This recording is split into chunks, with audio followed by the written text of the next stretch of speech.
জনগণের প্রতিনিধি হয়েছি, যতটুকু পারি জনগণের সেবা করি। এটাই আমার কাছে আসলে আমি চাই না যে কেউ আমার কাছে কিছুর জন্য আসুক এবং খালি হাতে ফিরে যাক মন খারাপ কইরা। যতটুকু পারি জনগণের পাশে থাকি, চেষ্টা করি। এটাই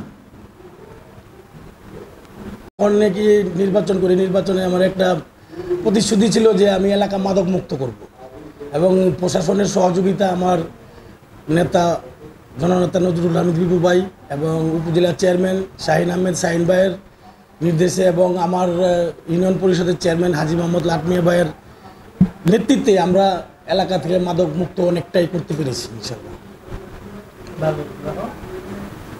এখন বাল্যবিবাহ তো আমাদের এখানে টোটালি বন্ধ। আমরা বাল্যবিবাহ কখনো সমর্থন করি না এবং যে কোনো জায়গায় বাল্যবিবাহ যখনই শুনি এবং আমি নিজে গিয়ে এটার প্রতিবাদ করি এবং আমরা জন্ম নিবন্ধন চেক করি এবং আমরা বাল্যবিবাহের জন্য কোনো জন্ম নিবন্ধন এখান থেকে ইস্যু করি না এবং বাল্যবিবাহের জন্য আমার কয়েকটা ইউনো স্যারের মাধ্যমে আমি এটা বন্ধ করছি। শিক্ষার পরিস্থিতি থেকে মোটামুটি ভালো রেজাল্ট, এবারে এসেছি ভালো রেজাল্ট আসছে। আমরা ভালো, খুব আমাদের এখানে শিক্ষার মান অনেক ভালো। আমি দুইটা স্কুলে ম্যানেজিং কমিটিতে আছি এবং আলহামদুলিল্লাহ শিক্ষার মান অনেক ভালো। ঢাকা 3 আসনের উপজেলা পরিষদের চেয়ারম্যান শাহিন আহমেদের সহযোগিতায় এই 1 নম্বর ওয়ার্ডে আপনি ব্যাপক উন্নয়নমূলক কাজ করছেন। জি, তাছাড়া আমরা জানতে পেরেছি আলহামদুলিল্লাহ সেই জন্য আমি কাজ করি, জনগণের হয়ে কাজ করি এবং নিষ্ঠার সাথে কাজ করি, মনের থেকেই কাজ করি। এই জন্য তারা আমাকে ভালোবাসে, কাজকে ভালোবাসে তারা। আমার উপজেলার চেয়ারম্যান আমার ওয়ার্ডে একটা রাস্তা দেখতে পাচ্ছেন আপনারা, 4 লেনের রাস্তা হইতেছে, পুরাটাই আমার ওয়ার্ডের উপর দিয়ে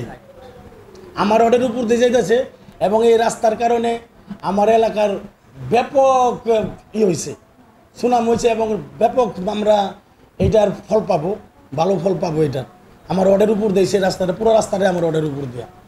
4 লেনের একটা রোড একটা ওয়ার্ডের উপর দিয়ে যাওয়া বিশাল ব্যাপার, সেটা আমরা পাইছি। এই জন্য আমরা কৃতজ্ঞ মাননীয় মন্ত্রী মহোদয়ের কাছে, উপজেলা চেয়ারম্যানের কাছে যে আমরা এত বড় একটা রাস্তা আমাদের ইউনিয়নের ভিতর দিয়ে আমার ওয়ার্ডের ভিতর দিয়ে যাইতেছে।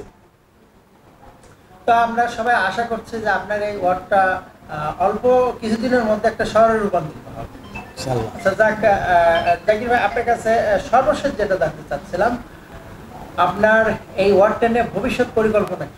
ইনশাআল্লাহ মডেল একটা ওয়ার্ড আমরা করতে চাই, যাতে এই ওয়ার্ডে কোনো রাস্তা কোনো সমস্যা না থাকে, এটি আমরা চাইব। আলহামদুলিল্লাহ এখনও কোনো সমস্যা নাই। যে ছোটোখাটো রাস্তা ছিল, আমি ইউপি সদস্য হওয়ার পরে আমাদের রাস্তাগুলি কমপ্লিট করছে উপজেলা চেয়ারম্যান এবং ইউনিয়ন পরিষদের চেয়ারম্যানের মাধ্যমে। এই ছোটো ছোটো রাস্তাগুলি সবই কমপ্লিট করছি। বাদবাকি যে টুকটাক সমস্যাগুলি আছে অচিরে ইনশাল্লাহ সমস্যার সমাধান হয়ে যাবে, আর কোনো সমস্যা থাকবে না। ভাইয়া, আরেকটা ব্যাপারে জানতে চাচ্ছিলাম, বলাটা হয়তো আমার উচিত না, সরকারিভাবে আপনার এই 1 নম্বর ওয়ার্ডের যে অনুদান আছে, আপনি হতদরিদ্রের মাঝে তার চাইতে মানে দ্বিগুণ টাকা পয়সা খরচ করেন, এটা কি আপনার পূর্বপুরুষের কি কোনো? সেটাই আমরা ব্রিটিশ আমল থেকে এখানে, আমরা এখানকার স্থানীয় এবং আলহামদুলিল্লাহ আমাদের যা কিছুই আছে খায়াল হয়ে আমরা আলহামদুলিল্লাহ ভালো আছি। সেই থেকে কিছু জনগণের সাথে শেয়ার করি, এতটুকুই।